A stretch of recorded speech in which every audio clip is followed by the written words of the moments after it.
Gênesis capítulo 37. Jacó habitava na terra das peregrinações de seu pai, na terra de Canaã.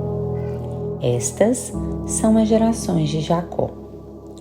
Aos 17 anos de idade, José cuidava dos rebanhos com seus irmãos, ainda jovem, auxiliava os filhos de Bila, os filhos de Zilpa, mulheres de seu pai.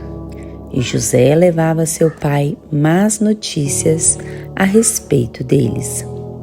Israel amava mais José do que todos os seus filhos, porque ele era o filho da sua velhice e fez para ele uma túnica longa. Vendo seus irmãos que seu pai o amava mais do que todos eles, passaram a odiá-lo e não conseguiam falar com ele pacificamente. E aconteceu que José teve um sonho e contou-o aos seus irmãos. Por isso passaram a odiá-lo ainda mais. Pois ele lhes disse: peço-vos que ouçais esse sonho que tive. Estávamos atando feixes no campo, e o meu feixe levantou-se e ficou em pé, e os vossos feixes o rodeavam e se inclinavam perante o meu feixe. E os seus irmãos lhes responderam: irás de fato reinar sobre nós? Irá mesmo nos dominar?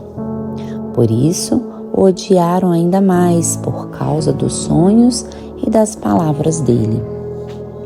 José teve outro sonho e o contou a seus irmãos, dizendo: tive outro sonho.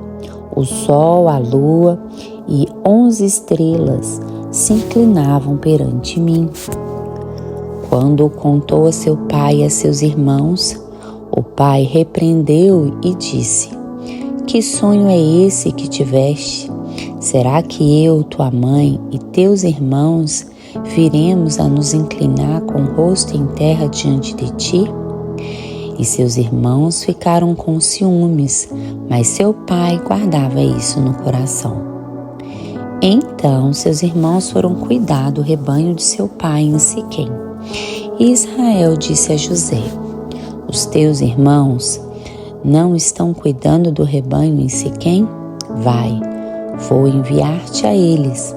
José respondeu: estou aqui. E disse-lhe Israel: vai, vê se teus irmãos e o rebanho estão bem, e traze-me resposta. Assim o enviou do vale de Hebrom, e José foi para Siquém. E aconteceu que um homem encontrou José, que andava perdido pelo campo, e perguntou-lhe: que procuras? Ele respondeu: estou procurando meus irmãos. Peço-te que me diga onde eles estão cuidando do rebanho. O homem disse: saíram daqui. Eu os vi dizer: vamos para Dotã. Então José foi atrás de seus irmãos e os achou em Dotã. Eles o viram de longe e, antes que chegassem onde estavam, planejaram uma conspiração contra ele para o matar, dizendo uns aos outros: lá vem o sonhador. Vamos matá-lo agora e lançá-lo numa das cisternas. Diremos que uma fera o devorou. Então veremos o que será dos seus sonhos. Mas ouvindo isso, Rúben livrou-o das mãos deles, dizendo: não vamos tirar-lhe a vida. E acrescentou: não derrameis sangue, lançai-o nessa cisterna, aqui no deserto, e não encostei a mão dele. Ele disse isso para livrá-lo das mãos deles, a fim de restituí-lo a seu pai. Logo que José chegou a seus irmãos, eles o despiram da sua túnica, a túnica longa que estava usando, e agarrando-o, lançaram-no na cisterna. A cisterna estava vazia, não havia água nela. Depois disso, sentaram-se para comer e, levantando os olhos, viram uma caravana de ismaelitas que vinha de Gileade, Nos seus camelos traziam essências aromáticas, bálsamo e mirra, que levavam para o Egito. E Judá falou a seus irmãos: de que nos serve matar nosso irmão e esconder o seu sangue? Vamos vendê-lo a esses ismaelitas. Não encostaremos a mão nele, pois ele é nosso irmão, nossa carne. E os seus irmãos o escutaram. Quando os negociantes midianitas passaram, eles tiraram José, fazendo-o subir da cisterna, e venderam por 20 siclos de prata aos ismaelitas, que o levaram para o Egito. Quando Rúben voltou à cisterna, José já não estava ali. Ele então rasgou as suas roupas e, voltando-se para seus irmãos, disse: o menino não está lá, e eu para onde irei? Eles então tomaram a túnica de José, mataram um cabrito e tingiram-na com o sangue. E mandaram a túnica longa, fazendo-a chegar a seu pai com estas mensagens: achamos esta túnica, vê se é ou não a túnica de seu filho. Ele a reconheceu e exclamou: a túnica de meu filho. Uma fera o devorou, com certeza José foi despedaçado. Então Jacó rasgou suas roupas, vestiu-se de roupa de saco e lamentou seu filho por muitos dias. E todos os seus filhos e todas suas filhas levantaram-se para o consolar. Ele, porém, recusou-se a ser consolado e disse: na verdade, com lágrimas descerei ao meu filho até o túmulo. E seu pai chorou assim por ele. E os midianitas venderam José no Egito a Potifar, oficial do faraó, capitão da guarda. Capítulo 38. Nesse tempo, Judá deixou seus irmãos e foi para a casa de um adulamita chamado Ira. Ali Judá viu a filha de um cananeu chamado Suá. Tomou-a por mulher e uniu-se a ela. Ela engravidou e teve um filho, e o pai deu-lhe o nome de Er. Ela tornou a engravidar e teve um filho, a quem deu o nome de Onã. Teve ainda mais um filho, e deu-lhe o nome de Selá. Judá estava em Quezibe quando ela teve o filho. Depois Judá tomou para o seu primogênito, uma mulher chamada Tamar. Primogênito de Judá, era mau aos olhos do Senhor, pelo que o Senhor o matou. Então Judá disse a Onã: toma a mulher de teu irmão, cumpre o teu dever de cunhado e dá descendência a teu irmão. Porém, Onã sabia que a descendência não seria sua. Assim, toda vez que se unia à mulher de seu irmão, derramava o sêmen no chão para não dar descendência ao irmão. E o que ele fazia era mal aos olhos do Senhor, pelo que também o matou. Então Judá disse à sua nora Tamar: conserva-te viúva na casa de teu pai, até que meu filho Selá se torne homem adulto, pois dizia: para que este não morra também como seus irmãos. Assim Tamar foi morar na casa de seu pai. Com o passar do tempo, a filha de Suá, mulher de Judá, morreu.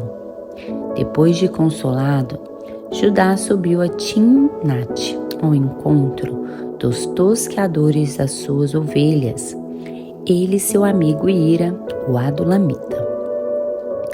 E avisaram Tamar, dizendo: o seu sogro está subindo a Timnate para tosquear suas ovelhas. Então ela se despiu dos vestidos da sua viuvez e se cobriu com um véu. E assim, disfarçada, assentou-se à porta de Enaim, que está no caminho de Timnate, porque via que Selá já era homem adulto, e ela não lhe havia sido dada por mulher. Ao vê-la, Judá julgou que fosse uma prostituta, porque ela estava com o rosto coberto.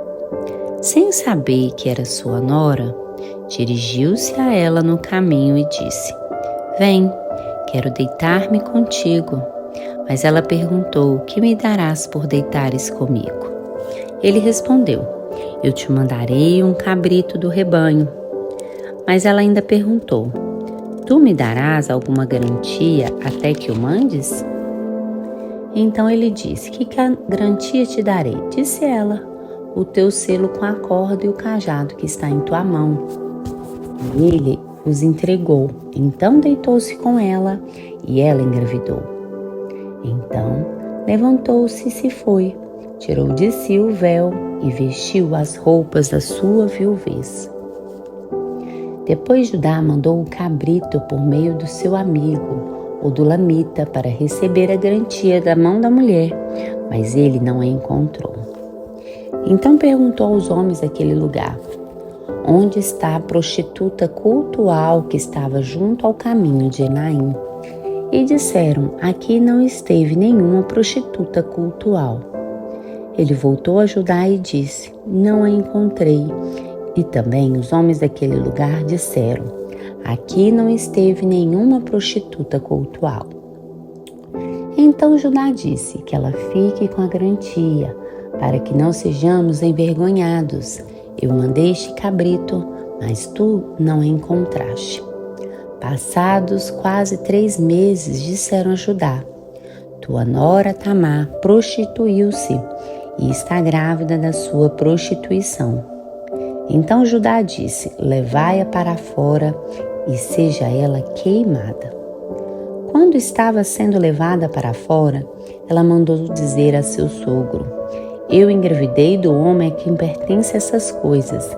E disse mais: peço-te que reconheças de quem são o selo com o cordão e o cajado.